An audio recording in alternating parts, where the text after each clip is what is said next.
My stepmother and father ditched me for a honeymoon, so I changed the locks, evicted them, and rescued my stepsisters from a bad situation. I'm 22 years old, and I own the house I grew up in. It wasn't always mine though. My mom left it to me when she passed away last year. She had a stroke out of nowhere, and that's still something I'm processing. She was only 47. It still feels unreal sometimes, you know? One minute she's here, and then boom, she's just gone.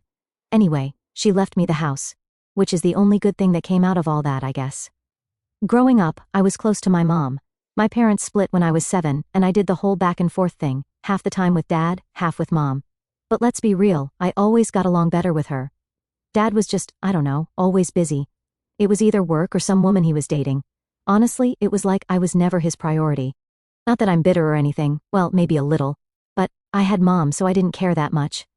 When I turned 18 and started college, Dad moved to Chicago for work, so I didn't really see him unless it was Christmas or maybe Thanksgiving if he felt like flying in. It was no big deal to me at the time. I was busy with school anyway. 2 years ago, Dad showed up for Christmas with this woman, Susan. She's 38, so yeah, way younger than him. She's got 2 teenage daughters, Claire and Jessica, who were 16 and 14 at the time. It was a little weird, to be honest. Dad had never brought a girlfriend to any family event before, and suddenly, here's Susan with her kids. I tried to be nice, I wasn't about to make it awkward or anything. Plus, Dad seemed really into her, and her daughters were quiet, keeping to themselves, so I thought, whatever, right? We had a decent dinner, exchanged presents, all that Christmas stuff. After that, Susan would say hi if I was on the phone with Dad, and she seemed pretty cool. Her daughters, though, stayed quiet, didn't really talk much. I figured they were just shy or something. Then last year, Mom passed, and I found out she left me the house. Now, don't get me wrong, I wasn't expecting anything, but I wasn't surprised either. Mom always had things planned, and she knew how much this house meant to me. She even told me around my 18th birthday that she had made sure everything was in order for when she was gone. I thought it was a little morbid at the time, but now I'm glad she did that. So, I moved into the house after graduation. I didn't want to rush into getting an apartment or anything. Plus, this house has always been a place of comfort for me. I thought it would be nice to live here and figure things out. Dad, though, was not happy. I didn't know at first, but he wanted the house back. See, this was the house he bought with my mom when they first got married, and I guess he thought it should have gone to him. He got all moody about it, but he never said it directly. It was more like subtle digs here and there. He didn't have to pay alimony after the divorce, so it's not like he lost out financially or anything. But I could tell it bothered him.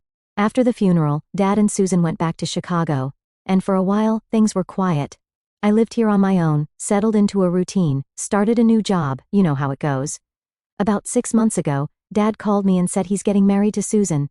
They're going to have the wedding in Chicago, but after the wedding they wanted to stay here for a bit before they headed off on their honeymoon. I didn't think much of it. At first he said it didn't make sense to stay in a hotel when there's this big house with empty rooms, and he promised to cover the bills while they were here. So, I figured sure, why not? I let them move in a month before the wedding, and at first, it was kind of nice having people around. The house felt less empty, and Susan was nice enough. Her daughters still didn't talk much, but they weren't causing any problems, so I didn't mind. For the first couple of weeks, everything was chill. We'd eat dinner together, talk about wedding plans, and I was even starting to think maybe this wouldn't be so bad long term. Then, 3 days before the wedding, Dad sat me down for this serious talk. He asked if I'd be okay with them staying here permanently. Like, he just dropped that on me, no warning. He said they'd been thinking about it and felt like this house could be a home for all of us. He even said he didn't like the idea of me living here alone because apparently, he's worried about me or something. I don't know where that concern was when he was busy with work or off dating random women while I was growing up, but suddenly now he's concerned? I didn't say yes right away. I mean, it was flattering that he wanted me to feel like part of the family, but there was this nagging feeling in the back of my mind. I couldn't shake the thought of how pissed he was when he found out he wasn't getting the house. So, instead of agreeing, I told him I needed to think about it and that I'd give him an answer after the wedding. He seemed a little disappointed but didn't push it, which was good because I wasn't ready to make a decision yet. Anyway, the wedding came and went, and it was fine. They had a small ceremony, and I was getting ready to tell Dad my decision. I figured I'd say no, but I wanted to wait until they were done celebrating. 2 days after the wedding, I woke up, and the house was dead silent. Everyone was gone. At first I thought maybe they went out for breakfast or something, but then I noticed most of their stuff was still here. Suitcases, clothes, everything. I started calling Dad, no answer. I tried Susan, and she finally picked up, all casual, like nothing was wrong. She told me they left for their honeymoon that morning and would be gone for a week. Like, what? They didn't even tell me they were leaving. I was living in this house with them, and they just dipped without saying a word. I was already annoyed, but then Susan started acting all weird. She's like, "Oh, don't worry, we'll be back soon, but hey, could you make sure the house is clean for when we return?" I almost lost it right there. Here I am, letting them stay in my house, and she's acting like it's her place. I tried to stay calm, but the more I thought about it, the angrier I got. It wasn't just that they didn't tell me, they were treating me like some kind of maid. So yeah, that's when I knew things were about to change. After that whole honeymoon stunt, I was done, completely over it. They left without a word, treated me like I was their maid, and then Susan had the nerve to boss me around about cleaning the house. Yeah, no thanks. I had already been on the fence about them staying long term, but now? Not happening. The second she hung up the phone, I knew exactly what I was going to do. First thing, I packed up their stuff. And when I say packed, I don't mean I folded everything neatly and put it in boxes. Nope. I grabbed all their clothes, shoes, whatever else they had lying around, and just tossed it into these old, beat-up cardboard boxes I found in the garage. I didn't care how wrinkled or messed up things got. I just wanted it all out of my sight. It felt like I was taking back my space, you know? This is my house, and if they're going to disrespect me like that, they don't deserve to stay here. After I packed their things, I dragged the boxes out to the front yard. I know it sounds petty, but at that point, I didn't care. I was so angry that I wanted them to come home and find their stuff sitting outside like garbage. They needed to understand that they couldn't just treat me like an afterthought in my own home. Once the boxes were out, I wasn't done. I went to the hardware store and bought new locks for the front and back doors. Changing the locks wasn't as easy as I thought it would be, though. I had no clue what I was doing, so I watched a YouTube video on how to change them, and it took me a solid couple of hours to figure it out. But once I got them installed, I felt a weird sense of satisfaction, like this was me taking control of my own space again. It felt good. A week later, they finally came back from their honeymoon. I knew the moment they'd come home because Dad started blowing up my phone. I was at work, so I didn't answer right away, but I knew exactly what he was calling about. By the time I checked my phone on break, I had about 15 missed calls from him and a few text messages. The texts were short and to the point. "Where are our things? Why are the locks changed? Call me now." I ignored them. I wasn't in the mood to deal with their tantrums, especially not while I was trying to focus on work. But I figured it would only get worse if I didn't respond, so when I got home, I called Dad back. I expected him to be angry, but I wasn't ready for just how furious he was. He didn't even give me a chance to say hello before he launched into a full-on rant. He was shouting about how I was disrespectful and ungrateful, and how this wasn't how family treated each other. I let him go on for a bit, just listening, but the whole time, I was sitting there thinking, where was all this family talk when you ditched me to go on a honeymoon? Eventually, he paused to take a breath, and I cut in. I told him straight up, "You don't live here. You don't get to make the rules." I reminded him that it's my house now, not his. He went silent for a second, and I could practically hear the gears turning in his head. I think he was shocked that I actually stood up to him. Then he tried to guilt-trip me. He said something like, "Your mother would be so disappointed in you for treating me like this. She would want us to live together as a family." That hit a nerve, but I wasn't going to let him manipulate me. I knew exactly what Mom would have wanted, and it wasn't for me to let Dad and his new family waltz in and take over my life, so I told him that.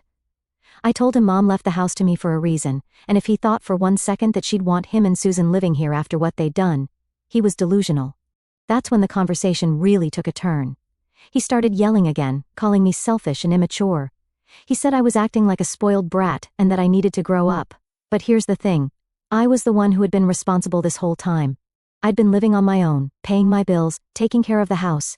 Meanwhile, he's out here acting like it's still 1995, and he can just waltz back into my life whenever he feels like it. So, I told him, "If you want your stuff, take it from the front yard. If I see you or Susan or anyone else in this house when I get back, I'm calling the cops." That shut him up real quick.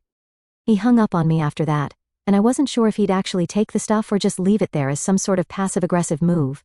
But when I got home from work later, the boxes were gone. I felt this huge sense of relief, like I had finally put my foot down and made it clear that I wasn't going to be pushed around. Of course, that wasn't the end of it. The next day, Dad called me again. This time, he wasn't yelling, but he was trying to act all calm and rational, like he didn't just flip out on me the day before. He told me that Susan wanted to apologize. Apparently, she didn't mean any of the things she said and was just having a bad day. Yeah, right. I wasn't buying it for a second. I let him talk for a while just to see where this was going, and then he dropped the real reason for the call. They were broke. Turns out, Dad had been fired from his job months ago and had been living off his savings. They spent all their money on this extravagant wedding and honeymoon, and now they were pretty much homeless. He actually had the nerve to ask me if they could move back in, just for a little while, until they got back on their feet. I almost laughed. They expected me to let them back into my house after everything? Not a chance. I told Dad no, flat out. I said they could figure it out on their own, but they weren't coming back here. I reminded him that they treated me like garbage, and I wasn't going to let them manipulate me into feeling sorry for them. He tried one last guilt trip saying, "You're my daughter, I thought you'd be there for me," but I wasn't falling for it, not this time. I told him I was done, and hung up the phone. After telling my dad they couldn't move back in, I thought that was the end of it. Like seriously, I figured they'd go find a place, deal with their mess and leave me alone. But nope, that's not what happened. The next few days were a train wreck. It started with a text, actually 3 texts, all from my dad, one after the other. "Please reconsider. You don't understand the situation. We really need your help." I didn't answer because at that point, I was just over it. I had said my piece and I didn't want to deal with their guilt trips anymore. But that's when things started to get weird. One afternoon, I'm at work, and my phone starts blowing up. Not just texts, but phone calls too, and not from Dad this time. Susan was calling. Now, I'm not stupid, I knew what was coming, but I figured I'd let her speak her mind and get it over with. So, I picked up. Big mistake. She started off all sweet, like she didn't call me a selfish brat the last time we talked. She's going on and on about how much they miss me, how they don't want this rift between us, and how the girls, Claire and Jessica, really want to come back and live as a family. I didn't say anything at first, just let her ramble because I knew she wasn't calling just to catch up. She was building up to something, and when she finally got to it, it was worse than I expected. Turns out, they didn't just want to move back in, they needed to move back in. Why? Because they had no other options. Dad had lost his job months ago, something he conveniently forgot to mention when they first asked to stay. Not only that, but they had spent all their savings on this ridiculous over-the-top wedding and honeymoon. Susan wasn't working because, get this, she quit her job to become a full-time housewife right after the wedding. Now, with no income, they couldn't afford their rent back in Chicago, so they were essentially homeless. I was fuming. I mean, who quits their job with no backup plan? And how do you spend all your money on a wedding when you don't even have a job? It made no sense. So, I told her flat out, "I'm not your safety net. You can't just show up here and expect me to bail you out." That's when her sweet act dropped in the blink of an eye. She went from, "Oh, we miss you so much," to "You're heartless." She actually had the audacity to call me selfish for not letting them move back in. I couldn't believe what I was hearing. She said something like, "We're your family, and family is supposed to help each other out in times of need." I cut her off right there. I wasn't about to sit through another guilt trip. I told her that I had already helped them by letting them stay before the wedding, and that's where my obligation ended. Then she hit me with, "If your mother were here, she'd be so disappointed in you." That was the last straw. I told her I wasn't going to let her use my mom's memory against me like that, and hung up. She tried calling back a few more times, but I ignored it. At that point, I wasn't sure what their next move would be, but I knew they weren't giving up without a fight. The next day, Dad showed up at my house. No warning, no text. He just knocked on the door like everything was fine. I wasn't home when he first came by, but one of my neighbors texted me to say they saw him hanging around outside. Great. So, I got home after work, half expecting him to still be there, but he wasn't. I thought maybe he'd finally taken the hint, but then I saw the note he left on my front door. The note was just as you'd expect, more guilt trips, more pleas for help. But there was one part that stood out. He mentioned that if I didn't let them move back in, they were going to lose everything. He wasn't just talking about money, he was talking about their entire life in Chicago. They had been evicted from their apartment, and their only option was to move back to their hometown, which apparently was the last thing they wanted to do. I'll admit, part of me felt bad. Like, I didn't want them to lose everything, but at the same time I knew this wasn't my fault. They put themselves in this situation. Dad losing his job wasn't on me. Susan quitting hers definitely wasn't on me. And spending all their money on a wedding? Yeah, that was their bad decision, not mine. I wasn't about to let them make it my responsibility. That night, Dad called again, and this time I picked up. I figured we needed to have one final conversation, lay everything out on the table, and then, hopefully, that would be the end of it. The call started off with Dad trying to be calm and reasonable. He explained everything. How he had been laid off months before the wedding but didn't want to worry me with the details. How he thought he'd get another job quickly, but with the economy being what it was, that didn't happen. Susan quitting her job was a mutual decision because they thought it would be better for the family, and the money, well, they thought they'd have enough saved up to cover everything. I let him talk, but when he finished I didn't hold back. I told him I didn't appreciate being lied to, and I wasn't going to let them manipulate me into feeling sorry for them. I said it plain and simple. You're adults. You made these choices. Now you have to deal with the consequences. He tried one last time to guilt trip me, saying things like, "We're your family, and I just want to live somewhere that reminds me of your mother." But I wasn't falling for it. I told him I was done, I wasn't letting them back in, and that was final. Dad got quiet after that. I thought maybe he'd hang up, but instead, he started crying, like actual sobbing. He told me that I was breaking his heart, that he couldn't believe I was turning my back on him in his time of need. I'll be honest, it was tough hearing him like that. Part of me wanted to cave, to tell him they could stay just so the guilt would go away. But I knew that if I gave in now, it would never end. They'd keep taking, and I'd never have any peace in my own home. So, I told him, "I'm sorry, but I can't help you." He didn't say anything after that, just hung up. After that last call where Dad broke down crying, I figured that was it. He hung up, I stuck to my guns, and they'd finally leave me alone, right? Nope. I should have known better. If anything, things were just getting started. The next few days were quiet. Too quiet, honestly. I was waiting for the other shoe to drop, you know? And of course, it did. It started with a text from Susan. Now keep in mind I had already blocked her number, but apparently she found another way to reach me. She used Claire's phone to text me, trying to act all casual, like nothing had happened. "Hey, just wanted to let you know we're heading back to Chicago. Hope you're doing well." It was bizarre, like she was pretending the last few weeks of drama didn't exist. I didn't respond because at this point, I wasn't going to engage. But something about the way she worded it didn't sit right with me. Heading back to Chicago? How? They didn't have a place to live or any money. Later that day, I got a call from a number I didn't recognize. I figured it was some random telemarketer, but nope, it was Dad. I didn't know it was him until I picked up and heard his voice. He wasn't yelling this time, actually. He sounded weirdly calm, which instantly made me suspicious. He said, "I need to talk to you. Can we meet in person?" I wasn't exactly thrilled about the idea of seeing him face to face after everything that had gone down, but at the same time, I wanted to get it over with. So I agreed. We set up a time to meet at a coffee shop near my place. When I got there, he was already sitting at a table, looking tired as heck. I mean, bags under his eyes, hair all messed up. He didn't look good. I sat down, and we had this super awkward silence for a minute. Then he started telling me how they'd been trying to figure things out since I told them they couldn't move back in. He mentioned staying with a friend for a couple of days, but apparently, that didn't work out. That's when he dropped the real news. They're not going back to Chicago. Now, remember Susan's text about heading back? Yeah, that was a lie. Turns out, they're moving in with someone else, and this is where things took a turn I didn't see coming. Susan's ex-boyfriend Kyle had offered to take them in. Let me tell you, my jaw practically hit the floor. Kyle, as in the guy she dated before Dad, the one she supposedly had this messy breakup with? I couldn't believe it. Dad tried to explain it like it was no big deal. He said Kyle had seen their situation and felt bad, so he offered to let them stay with him and help them get back on their feet. But come on, who does that? It was obvious there was more going on here.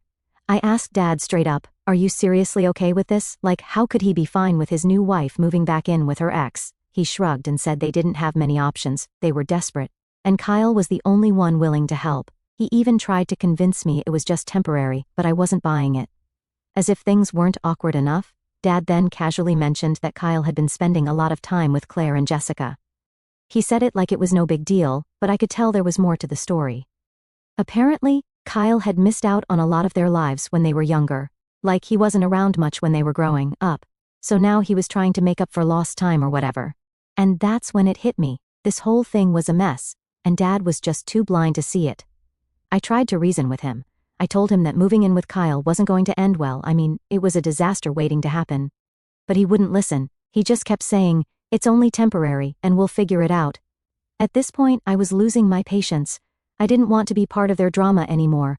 I was ready to leave when Dad suddenly said something that made me freeze. He told me that if things didn't work out with Kyle, they were still hoping I'd reconsider letting them move back in with me. Are you kidding me? After everything that had happened, he was still trying to guilt-trip me into taking them in. I couldn't believe it. I stood up right there and told him I wasn't changing my mind. I said, "You've made your choice, and now you have to live with it." As I was about to walk out, Dad grabbed my arm, not in a forceful way, but just enough to make me stop. He looked at me with this sad, desperate expression and said, "I don't want to lose you too." That hit me harder than I expected. Part of me felt bad for him, but at the same time, I knew I couldn't let him drag me into their mess again. I pulled my arm away and told him, "You've already lost me." And with that, I left. The next few days were a blur. I kept replaying that conversation in my head, trying to make sense of it. Part of me felt like I'd been too harsh, but the other part knew I was doing the right thing. Then, about a week later, I got another call, this time from Claire. I hadn't heard from her in ages, so I was curious why she was calling. She sounded nervous, almost like she didn't want to be on the phone. She told me that Kyle had been acting weird around her and Jessica since they moved in. Now, I'm not going to get into too many details, but let's just say the vibe was off. Claire didn't say much, but I could tell she was uncomfortable. She asked if there was any way they could come stay with me for a little while, just until things settled down. That threw me for a loop. Here I was, thinking I was done with their drama, and now Claire was reaching out to me for help. I didn't know what to do. Part of me wanted to help her, but another part didn't want to get dragged back into their mess. So I told her I'd think about it and get back to her. But deep down, I knew I couldn't just leave her and Jessica in a bad situation. I started to wonder if maybe this whole thing was bigger than I realized. After that call from Claire, I was torn.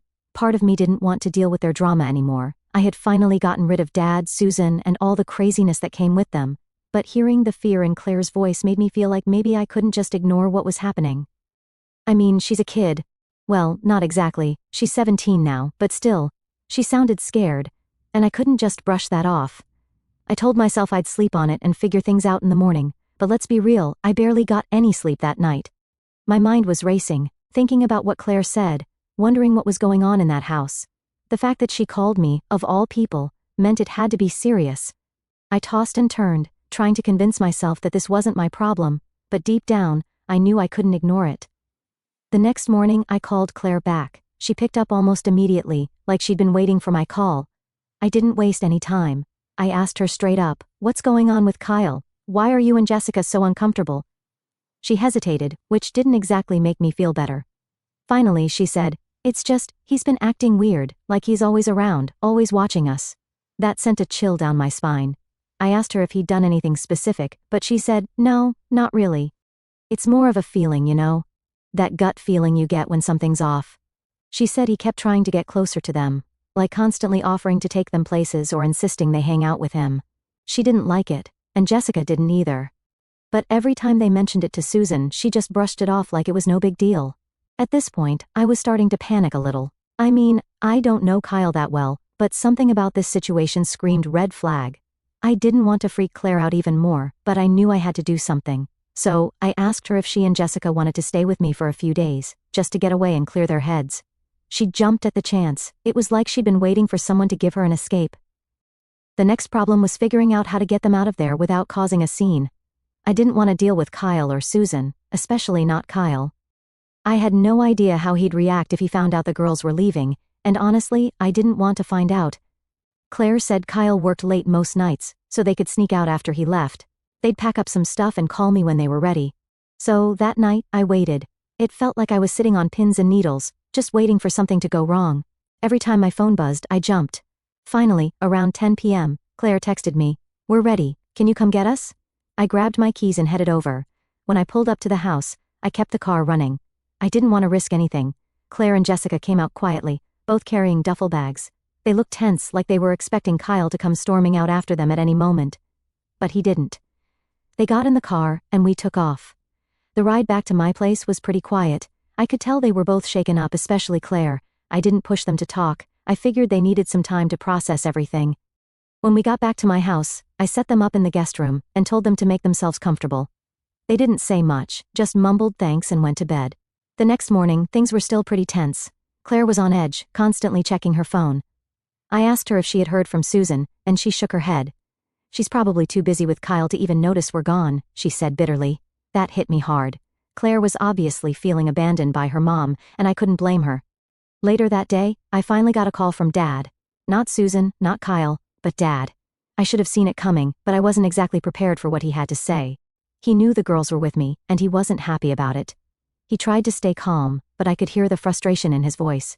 He started off by saying, "You should have told me before you took them, like I had kidnapped them or something."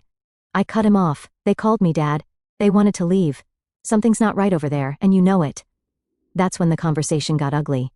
He started defending Kyle. saying he was just trying to be a good stepdad, and that Claire and Jessica were being dramatic. He claimed I was stirring the pot and making things worse by letting them stay with me. He even accused me of trying to drive a wedge between him and Susan. I couldn't believe what I was hearing. I told him flat out, "This has nothing to do with you and Susan. I'm just trying to help Claire and Jessica. If you actually listened to them, instead of brushing off their concerns, maybe we wouldn't be having this conversation." He didn't like that.